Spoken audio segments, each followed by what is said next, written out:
Hello दोस्तों, welcome to the midnight society. आज की कहानी जो मैं आपके सामने सुनाने जा रहा हूँ, ये कहानी करीबन मैंने 4-5 साल पहले सुनी थी। 4-5 साल पहले जब मैं गुड़गांव में काम करता था किसी कंपनी में एज अ सॉफ्टवेयर इंजीनियर, तो उस टाइम पे मेरी कंपनी के सामने और भी बहुत सारी कंपनीज़ थी। कुछ आईटी कंपनीज़ थी, कुछ बीपीओज़ थे, नेशनल इंटरनेशनल दोनों टाइप के बीपीओज़ रहते थे। वहाँ पे क्राउड बहुत अच्छा था। यंग एनर्जेटिक बच्चे आते हैं बीपीओज़ में काम करने के लिए, national international based on their skills उनको जॉब मिलती है। यंग काफ़ी जो बीपीओ का क्राउड होता है एक्चुअली बहुत यंग होता है। कई बार लोग 12th पास करके डायरेक्टली बीपीओ में काम करने लग जाते हैं, जिनकी इंग्लिश अच्छी होती है, हिंदी अच्छी होती है, और नेशनल्स या इंटरनेशनल बीपीओ में वो काम करते हैं बेस्ड ऑन उनको क्या लैंग्वेज आती है। अगर उनको हिंदी आती है तो वो नेशनल कॉल सेंटर में काम करते हैं, अगर उनकी इंग्लिश अच्छी होती है तो इंटरनेशनल प्रोसेस में काम करते हैं। तो उस टाइम पे मुझे याद है हम लोग कैंटीन में जाया करते थे। कैंटीन एक पूरे आईटी पार्क की कॉमन होती थी कैंटीन्स, और उन कैंटीन में जाकर के कई बार हमको बीपीओ के यंग लोग मिलते थे और उनसे हम लोग बातचीत किया करते थे। तो उस टाइम पे एक कॉल सेंटर था जिसका नाम था शायद डैफोडिल, और उस कॉल सेंटर के किसी एम्प्लॉय से मैं बात कर रहा था। मेरा काफ़ी अच्छा दोस्त बन चुका था वो, हम लोग साथ में खाना खाया करते थे। तब उसने अपने उनके कॉल सेंटर में एक हॉरर स्टोरी थी जो लोग एक दूसरे को पूरी कंपनी में सुनाया करते थे, क्योंकि वो स्टोरी उसी कंपनी से जुड़ी हुई थी। तो उसी ने मुझे ये स्टोरी सुनाई थी, जो स्टोरी मैं आज आपको सुनाने जा रहा हूँ। तो ये करीबन बात थी 2002 की। ये बहुत पुरानी बात थी। उस टाइम पे गुड़गांव के अंदर नया नया आईटी का सेटअप हुआ था, नए नए कॉल सेंटर्स बने थे। अभी आईटी सॉफ्टवेयर कंपनीज उतनी नहीं आई थी जितने ज़्यादा कॉल सेंटर्स थे इंटरनेशनल कॉल सेंटर्स, या नेशनल प्रोसेस के लिए या इंटरनेशनल प्रोसेस के लिए, कुछ इंडियन प्रोडक्ट्स या गवर्नमेंट एजेंसीज़ को सपोर्ट देने के लिए, कुछ इंटरनेशनल प्रोसेस को सपोर्ट देने के लिए। तो डिफरेंट टाइप्स के कॉल सेंटर्स बने हुए थे। और मैं दूसरी चीज़ आपको कॉल सेंटर्स की जॉब के बारे में ये बताऊं कि कॉल सेंटर्स की जॉब एक्चुअली वही लोग करते हैं जिनका 12th पास होता है। ज़्यादातर ऐसे लोग करते हैं जिनके पास कोई प्रोफेशनल डिग्री नहीं होती, प्रोफेशनल इन द टर्म्स की बीटेक नहीं होता है, या आर्किटेक्चर की डिग्री नहीं होती है, या कोई ऐसी स्पेसिफिक डिग्री नहीं होती है। तो ज़्यादातर वो लोग, अगर उसने प्लेन ग्रेजुएशन करी है, तो वो कॉल सेंटर्स में काम करते हैं। और कॉल सेंटर्स में बेसिकली आपकी एक ही स्किल देखी जाती है, वो है आपकी कम्युनिकेशन स्किल्स। अगर आपकी कम्युनिकेशन स्किल अच्छी है तो आप उस कॉल सेंटर में काम कर सकते हो। तो इसीलिए कॉल सेंटर्स में 12th पास लोग, ग्रेजुएशन पास आपको इजीली मिल जाएंगे। और सेकंड चीज़ जो कॉल सेंटर के बारे में आपको बताना चाहूँगा, यहाँ चलता है हायरिंग फायरिंग का कल्चर। हायरिंग फायरिंग मीन्स लोग ज्वाइन करते हैं, और ज़रूरी नहीं है वो लंबे समय तक काम करें, वो कुछ महीनों में ज्वाइन करके छोड़ते रहते हैं, क्योंकि क्राउड काफ़ी यंग होता है, उनको दूसरे नए मौके मिलते हैं, वो छोड़ते रहते हैं।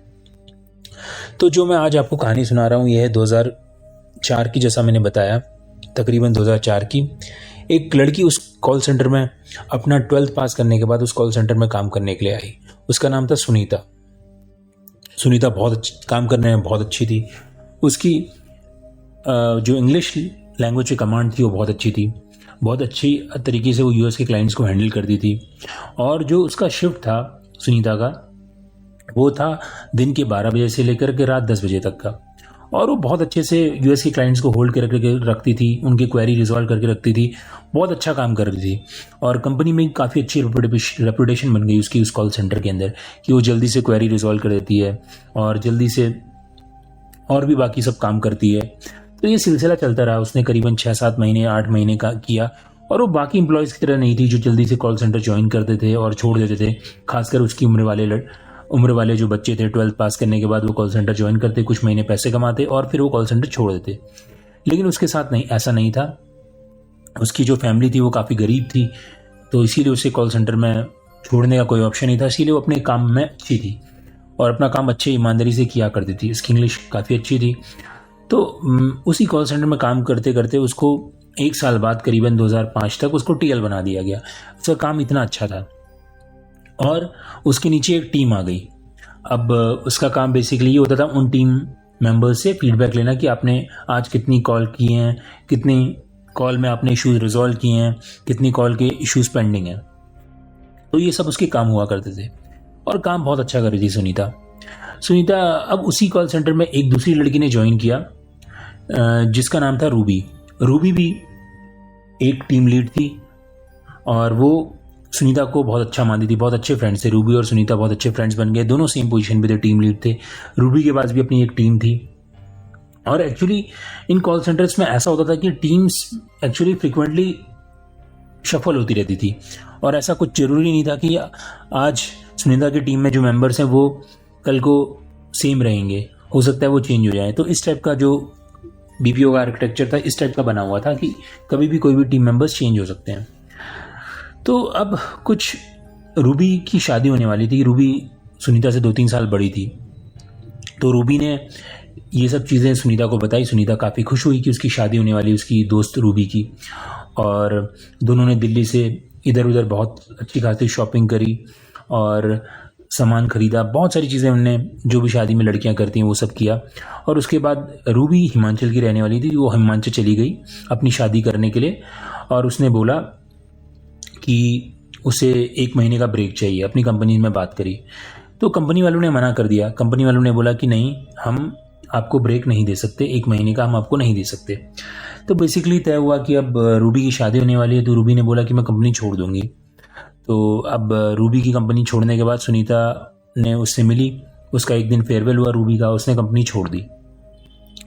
कंपनी छोड़ने के बाद ये काम ऐसे ही चलता रहा। सुनीता काम करती रही अपने कॉल सेंटर में। रूबी बिजी हो गई। रूबी अब सुनीता को उतना कॉल नहीं करती थी। रूबी भी अपनी लाइफ में बिजी हो गई, उसकी शादी हो गई और उसके बाद ये कॉल सेंटर का सिलसिला चलता रहा। फिर एक दिन क्या होता है, कुछ महीनों बाद रूबी को ख्याल आता है सुनीता का कि यार मेरी फ्रेंड है सुनीता और मैं उससे मिली नहीं हूँ और मुझे उससे मिलना चाहिए।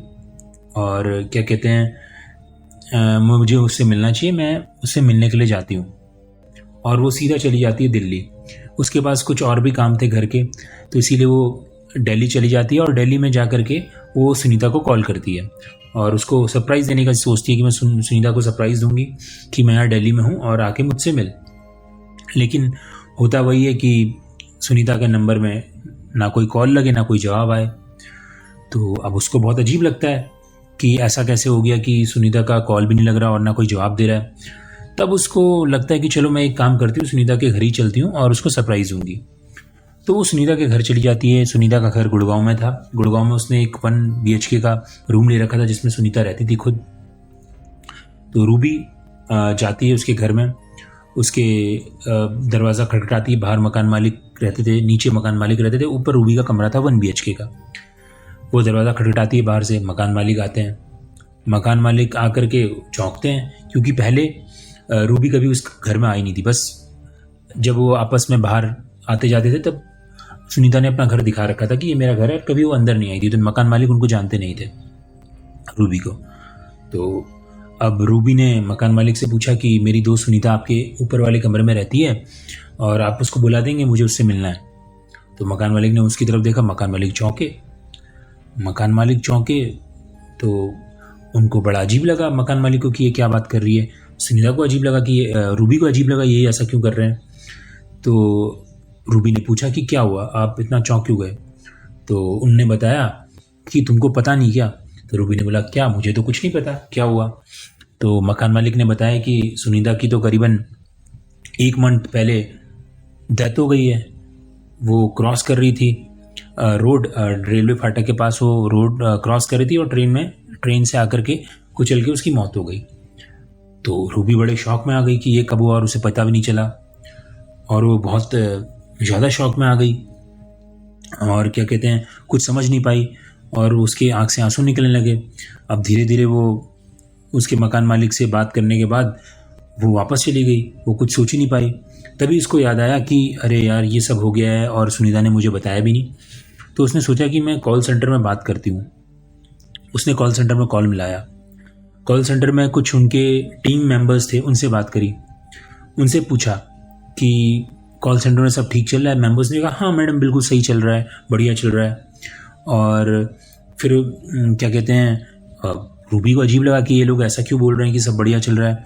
अभी मकान मालिक ने बताया कि सुनीता मर गई और सुनीता को तो सब लोग पसंद करते थे कंपनी में, तो ये लोग ऐसा बता क्यों रहे मुझे। तो उनने पूछा कि मैंने सुनीता के बारे में सुना कुछ तो लड़कों ने बोला आपने क्या सुना सुनीता की मैम के बारे में, क्या सुना आपने ऐसा? तो उसने बोला सुनीता, तो उसने कुछ सुनीता का नाम पूछ ही रही थी, तो उसने बोला हाँ आजकल मैडम काम ज़्यादा दे रही है हम लोग को देर तक कॉल में रुकने के लिए कहती हैं, क्योंकि यूएस क्लाइंट की डिमांड है कि हम लोग 10 बजे तक नहीं 11 बजे तक काम करें, तो सुनीता मैम भी हमको प्रेशर कर रही है कि हम देर तक काम करें। तो अब वो चौंकती है, ये कैसी बात कर रहा है? तो रूबी फ़ोन पे उस टीम मेंबर को बोलती है तुम क्या बात कर रहे हो, सुनीता ने तुमको कहा कि 11 बजे तक काम करो।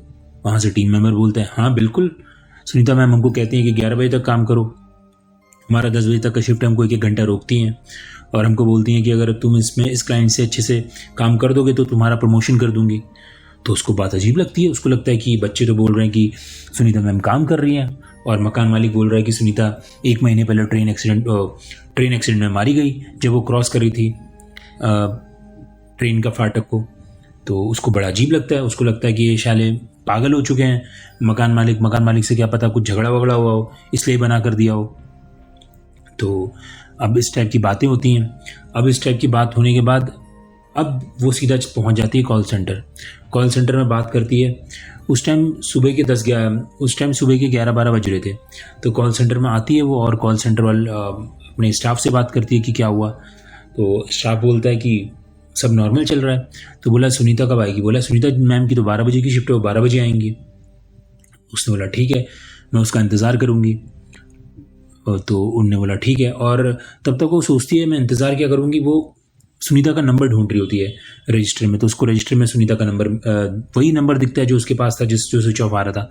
फिर वो सोचती है कि यार मैं इंतज़ार क्या करूँ, मैं इनसे बोलती हूँ, ये मेरा ही कॉल सेंटर है, मैंने भी यहाँ काम किया, मैं इनसे पूछती हूँ इनके घर वालों का नंबर दे दे।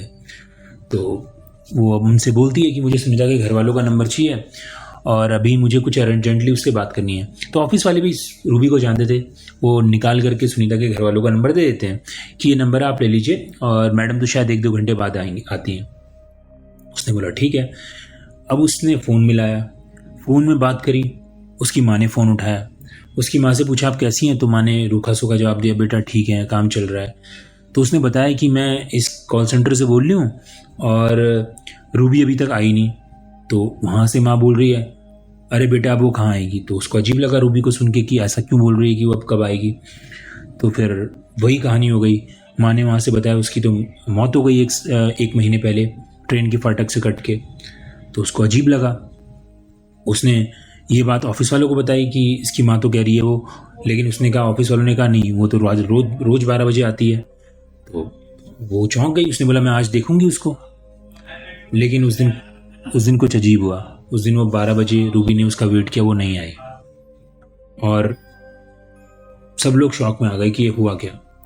लोगों को लगा कहीं ये रूबी का बॉडी डबल तो नहीं है, लेकिन कुछ अजीब सा हुआ। वो उस दिन के अगले 10 दिन तक आई ही नहीं। लोगों ने ऑब्जर्व किया, कंपनी ने उसके माँ बाप को कांटेक्ट किया और कंपनी को भी अचरज लगा कि अगर 1 महीने से वो आ नहीं रही तो 1 महीने से कॉल कौन हैंडल कर रहा है, कौन उसकी जगह काम कर रहा है। लेकिन और जो टीम मेंबर्स थे जिनके पास डायरेक्टली कॉल जाते थे, उसको अपना एक कैबिन मिला हुआ था सुनीता को, तो डायरेक्टली आमने सामने बात ना करके वो कॉल पे बात करती थी अपने कैबिन से, अपने टीम मेंबर्स से। तो टीम मेंबर भी शॉक में चले गए कि हमको तो रोज मैम काम करने के लिए बोल रही हैं और ये लोग बोल रहे हैं कि मैम सुनीता मैडम की डेथ हो गई है।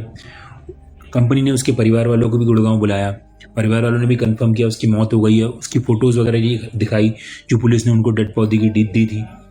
कंपनी वालों ने भी वेट किया कि कौन उसकी जगह काम करने आ रहा है, लेकिन उसके बाद कोई नहीं आया काम करने के लिए और ये कहानी आई गई हो गई। और जो टीम मेंबर्स थे उनने भी बोला कि उसके बाद उनको कोई कॉल नहीं आया। तो ये मिस्ट्री बन गई कि आखिर 1 महीने तक काम किसने किया उस कॉल सेंटर में। और जब उस लड़के ने मुझे ये कहानी सुनाई तो उस लड़के ने मुस्कुराते हुए कहा कि कुछ लोग क्लेम करते हैं कि जो लोग रूबी मैम के फेवरेट्स थे, जो लोग सुनीता मैडम के फेवरेट थे बेसिकली, उनको कभी कभी रैंडम कॉल आ जाता है और पूछते हैं उस कॉल से जिस नंबर से कॉल आता है वो पूछता है आज के सारे एस्केलेशन तुमने कंप्लीट कर दिए कि नहीं। तो स्टेटस वाला कॉल होता है बेसिकली, आज का काम कंप्लीट हुआ कि नहीं।